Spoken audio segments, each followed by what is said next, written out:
अभी हमारे साथ लाइव सिटीज के ज्ञानेश्वर जी हैं, जो सिर्फ और सिर्फ लाइव सिटीज के वरिष्ठ पत्रकार नहीं, पूरे बिहार के वरिष्ठ पत्रकार हैं और क्राइम के बारे में आपकी जो जानकारी है वो काबिले तारीफ है। सबसे पहले सच तक न्यूज में आपका स्वागत है। बहुत बहुत धन्यवाद मनीष जी, आप बहुत अच्छा कर रहे हैं। जहां तक आपने कहा क्राइम के बारे में नहीं, क्राइम रिपोर्टिंग के बारे में, और मैंने पिछले 35 वर्षों से चूंकि इस विधा में और मैंने सबसे अधिक समय क्राइम रिपोर्टिंग को दिया है, इसलिए मुझे लगता है कि मैं बिहार के बारे में बहुत कुछ जानता हूं और लगातार अपने को अपडेट रखने की कोशिश करता हूं। आज हम लोग आपसे बात करेंगे। आप देख रहे हैं पीएमसीएच जैसे संस्थान और बहुत सारे संस्थानों में पत्रकारों को प्रतिबंधित किया जा रहा है और भारत की पत्रकारिता जो है कमाल का परफॉर्मेंस करते हुए 150वें नंबर पे चली गई है। 180 देशों में सर्वे हुआ है, जिसमें से भारत की पत्रकारिता 150वें नंबर पे। इस पे क्या कहना चाहते हैं? देखिए, हमेशा सच को पहरा देने की कोशिश की गई है, सच को प्रतिबंधित करने की कोशिश की गई है और हमारे और आपके जैसे पत्रकार इस प्रतिबंध के खिलाफ ही लड़ते रहे हैं। अब इसे हम कैसे लड़ेंगे, कौन लोग लड़ रहे हैं, उसका तरीका क्या होगा, सच को उजागर करना हमारा आपका काम है और सच की लड़ाई कठिन होती है। जो आपने कहा पीएमसीएच या फिर दूसरी जगहों पर ऐसी घटनाएं घटती रहती हैं, तो देखिए इसे हम समय समय पर तोड़ते रहते हैं और इसके लिए हमारे पत्रकार भाई जान की बाजी लगाते हैं, उन्हें हमें सलाम करना चाहिए। लेकिन हमें अपने भीतर भी और जो नए तरीके हैं सच के प्रकटीकरण की, देखिए हम और आप डिजिटल जर्नलिज्म की ओर बढ़े हैं, जहां हर आदमी पत्रकार है, हर आदमी एक सिटीजन जर्नलिस्ट, हर आदमी के पास आज मोबाइल है और मोबाइल ही आज सबसे बड़ा हथियार है। आपके मोबाइल के सामने AK-47 भी फेल है। ठीक, इनका बात समझने की जरूरत है। आपके मोबाइल के सामने AK-47 भी फेल है और वो तब फेल होगा जब आप सोशल मीडिया और मोबाइल का इस्तेमाल समाज के लिए अच्छे ढंग से करेंगे। हाँ, बिल्कुल बिल्कुल। तो देखिए, अब दो बातें आती हैं जहां हम दिखाना चाहते हैं कहां गलत है, तो हम तो दिखाने के लिए तैयार हैं, लेकिन हमको जिनके बारे में दिखाना है उनका कॉन्फिडेंस भी जीतना है। चलिए, ये हुआ कि पीएमसीएच में हमारा प्रवेश वर्जित कर दिया गया, पत्रकारों का प्रवेश वर्जित कर दिया गया। इसकी लड़ाई एक अलग फोरम पर, लेकिन हमें उन लोगों में भरोसा पैदा करना है जिनके लिए हम लड़ रहे हैं। देखिए, अब इमरजेंसी में मुझे नहीं जाना है। कैसे हम लोग भरोसा पैदा करेंगे? चूंकि आज के समय में कहा जा रहा है कि खबर दिखाना है तो 500 रुपया, दबाना है तो 1000 रुपया। तो कैसे भरोसा? देखिए, अब इस विकृति पर हम क्या कहें, समझे ना, ये विकृति ही जो है पत्रकारिता को निचले स्तर पर ले जाती है। देखिए, मैं आपसे बात कर रहा था इस इंटरव्यू को शुरू करने के पहले, जैसा मैंने कहा कि हर हाथ में मोबाइल है तो हर हाथ में एक ताकत है, एक अस्त्र है और शस्त्र है। लेकिन यदि 500 और 1000 और 2000 की आप बात करने लगेंगे पत्रकार, इसलिए हम कहते हैं कि एक प्रोटोकॉल। इसके पहले आपको पता है मैं दैनिक जागरण में था, इसके पहले आज अखबार में था। रोज लड़के मेरे पास भर्ती होने के लिए आते हैं, बड़े बड़े संस्थाओं से पढ़े होते हैं, जहाँ कोट पैंट टाई, बड़े बड़े घरों के लड़के होते हैं, लड़कियाँ होती हैं, उनके पास महंगे लैपटॉप होते हैं, महंगे मोबाइल होते हैं। लेकिन आपको सच कहें, ऐसे ऐसे संस्थान से आते हैं जो 10 लाख 12 लाख रुपया पढ़ाई का लेते हैं, पत्रकारिता की पढ़ाई का। मेरे कई साथी ऐसे हैं जिन्हें हमने अपनी जिंदगी में भर्ती किया अखबारों में, वे पत्रकारिता संस्थानों में पढ़ाते भी हैं। मैं उनसे कभी कहता हूं कि यार ऐसा है, मेरी मर्जी है कि तुम क्या पढ़ाते हो, मैं तुम्हारे क्लास में बैठकर सुनना चाहता हूं। वो तैयार नहीं होते। वो तैयार नहीं होते। दूसरी बात देखिए, जो मैं कह रहा था, पहले खुद तैयार होना होता है। कि जब लड़के आते हैं हमारे पास भर्ती होने के लिए, मैं बहुत मामूली सवाल पूछता हूं। देखिए, पत्रकारिता क्या है, आप व्यावहारिक जिंदगी को नहीं जानेंगे। मैं बहुत संक्षिप्त में सवाल पूछता हूं, बिहार में कितने जिले हैं? आपको मैं बताऊं मनीष जी, 95% से अधिक लड़के लड़कियां जवाब नहीं देते हैं और उन्हें ग्राउंड बिहार पर काम करना होता है। मैं जीडीपी नहीं पूछ रहा हूं, मैं पर कैपिटा इनकम नहीं पूछ रहा हूं, मैं पूछता हूं जिले कितने हैं। मैं पूछता हूं बिहार विधानसभा के विधायकों की संख्या कितनी है, बिहार के डिप्टी चीफ मिनिस्टर कौन है, बिहार के राज्यपाल कौन है। अब आप सोचिए, आप चल देते हैं कि वंदे मातरम बताइए, आपको खुद पता नहीं होता है, पता नहीं रहता। हाँ, अगले के सामने, अगले के पास कैमरा नहीं है, मोबाइल नहीं, वो आपको सूट नहीं कर रहा है, इसलिए ना। तो देखिए, जब कहते हैं ना कि आप युद्ध लड़ने को जाते हैं, पत्रकारिता एक युद्ध है, समझे, और हम सैनिक हैं इसके। पत्रकारिता एक युद्ध है और हम सैनिक हैं। अगर हम सैनिक ईमानदार रहेंगे तो ये युद्ध जीतेंगे। और 150वें नंबर पे जो भारत की पत्रकारिता पहुंच गई है, यानी सबसे निचले स्तर पे, वो स्तर में सुधार होगा। बिल्कुल। एक और सवाल, पत्रकारिता जो है राजनीतिक दरवाजों का गुलाम होते जा रहा है, इस पे क्या कहना चाहते हैं? आज के समय में बहुत सारे चैनलों पे आप देखते होंगे कि वो लोग पत्रकार कम और पार्टियों के प्रवक्ता ज्यादा हो गए हैं, और शायद यही कारण है कि 150वें नंबर पे हम पहुंच गए। देखिए, ये बहुत व्यापक विषय है और इस पर जब आप चर्चा करेंगे, देखिए क्या है, यदि आप दुनिया के दूसरे देशों में जाएंगे, मैंने कई देशों की यात्राएं की हैं, वहाँ मीडिया जो है, अखबार है, अखबार की कीमत बहुत है। देखिए, आप कहते हैं ना कि जो मीडिया है वो फोर्थ पिलर है, कहने के लिए, देखिए कागज में कहीं नहीं लिखा हुआ है, कहीं संविधान में नहीं लिखा हुआ है। आपके यहाँ क्या है, जुडिशरी है, आपके यहाँ क्या है, कार्यपालिका है, और आपके यहाँ क्या है, विधायिका है। तीनों सरकार के खर्चे से चलती है। जो आप फोर्थ पिलर कहते हैं, उनको इसी व्यवसाय में अपने को जिंदा भी रखना है, और जो जिंदा रखने के लिए प्रयोग होने चाहिए वो एक खर्चीला प्रयोग है। आपने कहा कि नेताओं के यहाँ, पार्टियों के यहाँ लोगों ने घुटने टेक दिए, आपने देखा ना, घुटने टेक दिए, तो घुटने टेकने के बाद की पत्रकारिता भी आगे आई, जिसमें हम और आप हैं डिजिटल जर्नलिज्म में, ठीक है, हम लड़ रहे हैं। अखबारों का क्या हश्र हो रहा है, आप देख रहे हैं, जो ईमानदारी से पत्रकारिता अखबारों में कर रहे हैं और रोज दिन रात एक्सपोज कर रहे हैं, उनके ऊपर ईडी का रेड। नहीं, मैं ईडी की, देखिए ईडी और सीबीआई ये सब तमाम चीजें हैं, मैं तो उसे मानता हूं कि ये स्वागत के तोरण द्वार हैं, इनसे हमको और आपको विचलित नहीं होना चाहिए। लेकिन जो पत्रकारिता है ना, जब ही सेड, उन्होंने कहा, यहां तक सिमट कर रह गई है। आप, मेरे कई जानने वाले लोग हैं, मैं उनसे पूछता हूं अखबारों में, क्योंकि मैं अखबारों में ही पले था, कि अच्छा ये बताओ कि पिछले 1 वर्षों में आपने 4 कौन सी ऐसी खबरें प्रकाशित की जिसे हम कह सकते हैं आपने पाठकों के लिए परोसा, एक्सक्लूसिव? नहीं है। क्योंकि जो आपने कहा, क्योंकि अखबारें जिंदा हैं सरकारी विज्ञापनों से, और बिहार में तो और भी ज्यादा स्थिति खराब है, क्योंकि बिहार में कोई कंपनी नहीं है, बिहार में विज्ञापन नहीं, और विज्ञापन नहीं होगा तो अखबार गुलाम होंगे। तो विज्ञापन किसके पास है, सरकार के पास है, वो गुलाम बना देते हैं। और बिहार पिछड़ापन है। देखिए, हम और आप क्यों जिंदा हैं, क्यों बोल ले रहे हैं, क्योंकि आपको पता है कि गूगल का इतना पैसा आपकी मेहनत के एवज में आएगा, डॉलर में आएगा, और वो सब टैक्स कट कर आएगा। हाँ, इसलिए हम और आप जिंदा हैं। आपको पता है, बिहार सरकार ने एक पॉलिसी बनाई पोर्टल के लिए, लाइफ सिटीजन रजिस्ट्रेशन नहीं कराया। मुझे पता था कि सरकार से इतने लाख रुपए मुझे हर महीने मिल सकते हैं, लेकिन मुझे यह भी पता था कि इतने लाख रुपए की एवज में हम पर अंकुश कितना लग सकता है। गुलामी की एक दरवाजा को इन्होंने तोड़ दिया है, और मैं भी अपना चैनल चालू किया। आज भी इनके चैनल पे मेरा 3 वीडियो पड़ा है, और पहला मैं किसी डिजिटल चैनल पे इंटरव्यू दिया था, तो इन्हीं के चैनल पे इंटरव्यू दिया था। इसीलिए मैं बिहार का किसी पत्रकार का इंटरव्यू ले रहा हूं पहली बार, और वो सर आप हैं, चूंकि बड़े भाई सर जो भी। अरे मनीष जी, देखिए क्या है कि, तो मैंने सोचा कि मैं सरकार से कुछ लाख रुपए प्राप्त कर लूं और मैं यह समझ लूं कि हाँ, ये तो मेरा नियमित है, लेकिन अंकुश लग जाएगा, तो हम क्यों ना और नवीन प्रयोग करें, क्यों ना हम कंटेंट पर खर्च करें, क्यों ना हम अपने को और अपडेट करें।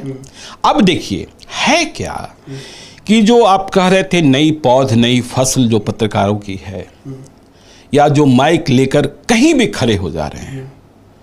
मनीष जी, आप भी जाते हैं, आजकल कोई भी लड़का लड़की, देखिए, वो मोबाइल पर इमोजी तो भेजता है, मोबाइल पर गंदे चैट तो कर लेता है, लेकिन पढ़ना नहीं चाहता है।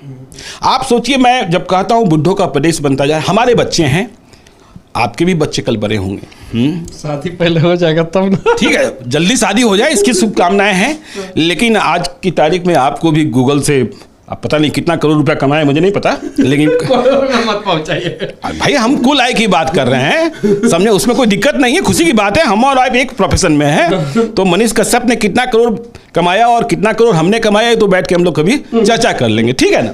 लेकिन आप सोचिए, जब हमने अपनी मेहनत से कमाया, हम अपने बच्चे को ठीक से पढ़ाएंगे ना, आप भी पढ़ाएंगे। हमारे बच्चे जब अच्छे ढंग से पढ़ गए, बाहर चले गए, वे कहते हैं बिहार क्यों लौटे, क्या करेंगे, क्या करेंगे। जब मैं बुद्धों का प्रदेश करता हूं, एक रात एक मेंबर ऑफ पार्लियामेंट ने मुझे फ़ोन किया कि क्या आप कह रहे हैं बुद्धों का प्रदेश, बार बार बुद्धों का प्रदेश बनता जा रहा है, बुद्धों का। तो हमने कहा ऐसा है श्रीमान, आपकी बेटी को मैं जानता हूं, वो शादी के लायक है।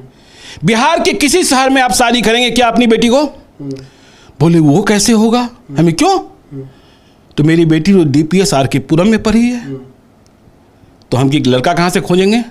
तो लड़का ऐसा खोजेंगे जिनके माता पिता यहाँ रहते हो, बुढ़े यहाँ रहते हों, लेकिन बेटा बंगलोर में और दिल्ली में वहाँ काम करता हो। बहुत बड़ी बात है ये, और बिहार के लिए। और ये अगर हम लोगों ने ठान लिया कि बिहार को बुद्धों का प्रदेश नहीं बनाना है, तो शायद से कुछ हो जाएगा, वरना बिहार बुद्धों का प्रदेश सच में। अब दूसरी बात समझिए, हमारे भीतर जातिवाद कितना भरा पड़ा है। जैसे हम बिहार में आते हैं, हम भूमियार हो जाते हैं, चमार हो जाते हैं, पंडित जी हो जाते हैं, दुसाध हो जाते हैं, लेकिन जैसे ही हम बिहार से बाहर निकलते हैं, हम बिहारी हो जाते हैं। अभी अभी आप श्रीनगर गए थे, डल लेक भी गए होंगे। डल लेक के बाहर आपने देखा होगा भूंजा बेचने वाले कई लोग, सारे के सारे बिहारी हैं। और ये मत कहिए कि वो दलित और फलित हैं, सभी ऊंची जातियों के लोग हैं, लेकिन वो बिहार में भूंजा नहीं बेचेंगे। क्यों नहीं बचेंगे? तो समाज का यह सोच जो बिहार को और पीछे ले जाता है। अरे पंडित जी के बेटवा पान के दुकान खोल ले, कह रहे कुछ ना मिले तो पान के दुकान खोल ले है। अब देखिए, एक प्रियंका गुप्ता, उसने चाय की दुकान खोली और पूरी दुनिया में छा गई है। मनीष जी, संघर्ष करना पड़ता है। 12 नरसंहार हुआ था। मैं और मधुरेश अभी दैनिक जागरण पटना में बिहार के ब्यूरो चीफ हैं, और वहाँ सामूहिक कत्लेआम हुआ था, टिकारी के पास है। हम लोग रात में लाशों के बीच पुआल पर सोए थे, और अगले दिन सुबह कुछ भी खाने को नहीं मिला था। मैं आज अखबार में था, 1992 की शायद घटना है। और कुछ जेब में पैसा, खाने को कुछ नहीं। हम लोग शाम को खोजते खोजते कहीं गए थे, वहाँ लिट्टी मिली थी, समझे ना, कौन सा तेल में छना हुआ होगा ये भी पता नहीं है, समझे ना। तो आपको और हमारे पत्रकार बंधुओं को देखिए, शॉर्टकट से भागना पड़ेगा हमें और आपको। और जो भी नई पौध आ रही है, आपके पास भी आ रही है, आप उसको कहिए पहले पढ़ो, पहले सीखो, समझे ना। तो यदि हम ट्रेनिंग नहीं देंगे, समझे ना, तो फिर 150वें नंबर पे हमारी पत्रकारिता पहुंच चुकी है 180 देशों में से। इसको हम लोग इम्प्रूवमेंट, और सरकार इम्प्रूवमेंट कैसे करेगा, उसके ऊपर कुछ बातें बताइए। देखिए, सरकार तो कभी नहीं चाहेगी कि इम्प्रूवमेंट हो। सरकार कभी नहीं चाहेगी कि पत्रकारिता में कुछ बड़ा बदलाव हो और पत्रकारिता अच्छे नंबरों पे आए। तो इसका मतलब है कि पत्रकारों को प्रयास करना होगा। मीडिया और मीडिया हाउस में बहुत अंतर होता है। मीडिया हाउस में जो है 500 करोड़ 700 करोड़ महीना का खर्च होता है जी, बिल्कुल। तो उनको क्या संदेश देना चाहते हैं जो राजनीतिक दरवाजों पे जो है माथा टेक के अपना खर्च निकालने का प्रयास कर रहे हैं? देखिए, इमरजेंसी को याद कीजिए, रामनाथ गोयनका को याद कीजिए, इंडियन एक्सप्रेस को याद कीजिए। तो हर कोई इंडियन एक्सप्रेस नहीं हो सकता है, समझ लीजिए, हर कोई रामनाथ गोयनका नहीं हो सकता है। आज हर जो न्यूज़ चैनल है और जो मीडिया हाउस है, एक व्यावसायिक घराना है, ठीक है ना। और यानी मीडिया हाउसेस को व्यावसायिक घराना नहीं बनना होगा। तो ये देश के जनमानस को भी समझना होगा कि यदि आप स्वतंत्र पत्रकारिता चाहते हैं तो उनका खर्चा कैसे चलेगा। जब खर्चा ही नहीं चले, बड़ी बात बोल रहे हैं आप। मेरे पास लड़के आते हैं, कहते हैं मैं क्रांति करने के लिए तैयार हूं। मैं कहता हूं क्रांति बिना पैसे के करोगे? मतलब बिना वेतन का करोगे? कहेगा नहीं।